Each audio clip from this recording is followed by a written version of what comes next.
better about where Dennis Daly might stand and might maybe? Yeah, he had a good day yesterday. We'll see, get him out there today, and he's trending in the right direction. How about Garrett? Trending in the right direction. Doing a good job. Doing a good job. Trending in the right direction. Doing a good job. He's doing a good job. He took. It was a physical day yesterday. He looked good. There's one more in Jalen Thompson. Trending in the right direction. We'll see how he goes. Jalen, he had a good day yesterday. He really did. Cam Thomas should be. He'll be fine. Was Josh Woods? Was that the same ankle? It was. Yeah, just a little nick. Yeah, a little bit of a nick. You know, he's coming back off of that thing, and he had it spatted up, but he should be good. When you look at Aaron Donald, like, how do you even start to kind of game plan for a guy like that? War Daddy. Yeah, obviously, you know, one of the best players in the NFL. We got to do a good job with him, but you got to make sure that the different protections, different run game, all the different things that you want to do, he doesn't allow you to do some of those things. So we got to be smart about attacking their defense. It's a really good defense, not just him, but they're well coached. They play fast. They're in the right spots. They're violent. It's a good defense. People haven't run it great versus them, partly because of, you know, Aaron, and then partly because of the other guys too. So we got our work cut out for us. You know that it's next man up in terms of, like, with at running back with James being out. James also seems like he brings an emotional element to your team.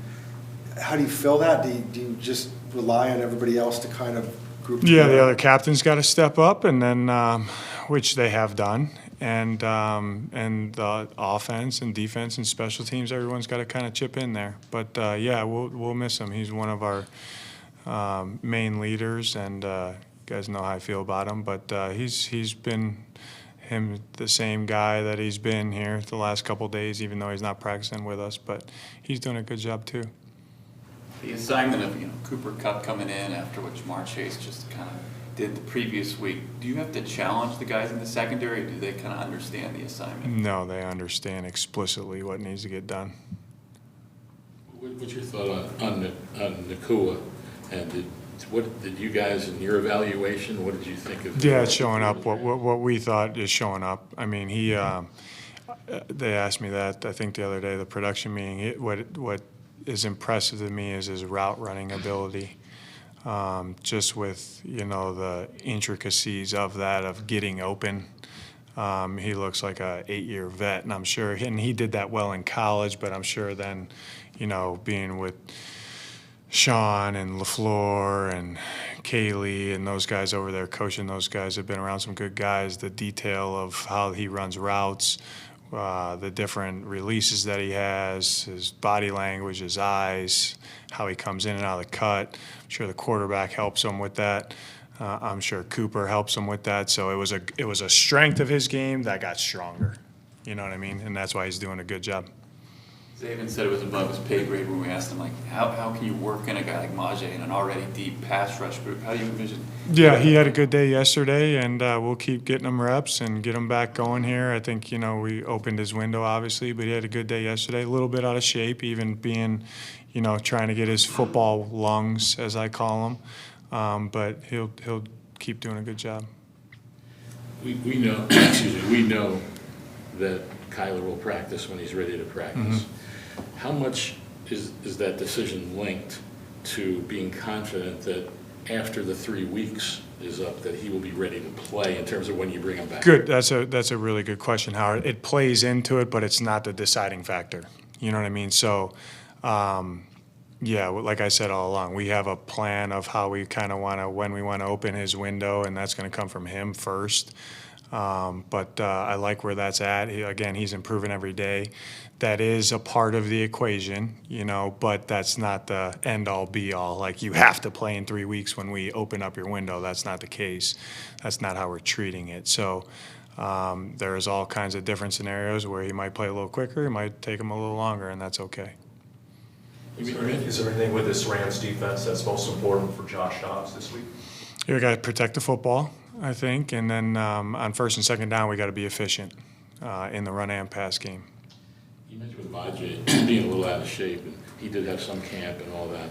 In your experiences generally, when a guy, especially like, let's say with a guy like Zach or whatever, when a guy spent a lot of time rehabbing an injury, and then when they're finally ready, has to get back into that football mode, how difficult can that transition potentially be? Yeah, each guy's a little bit different, and the volume of what they do in a practice and what we're asking them to do schematically and technically, that plays a role into it. You know, Garrett's different than Majay because we asked him to do different things, you know. So it's a little bit case-by-case basis, but I'm confident he'll get caught up pretty quick and get his lungs back. You talk about with quarterbacks, you ask them what plays they really like, try and cater towards that. Does it work the same way to a degree with running backs, meaning does James Conner have certain plays specific to him versus? Yeah, we get the in my opinion, the most valuable input you have into the game plan are the players. So, and not to say they get to all pick their plays, I'm not saying that, but it's our job to make sure they feel comfortable, know exactly what to do, what we're trying to get out of those calls from on all 11 out there, and they got to feel good about that. And I mean, I think some of our best calls have been from the players, and some of the worst calls, you know, our guys didn't feel comfortable with them. That's on us as coaches. So we got to always keep that dialogue going on a daily basis, and because they're the ones in between the white lines, not us. Have you noticed anything different with Amari, knowing that he could potentially be the guy come Sunday? No, he handles his business like a pro all the time. So, you know, he prepares if he's going to get, you know, 5 snaps or 35 snaps. So I'm excited for him.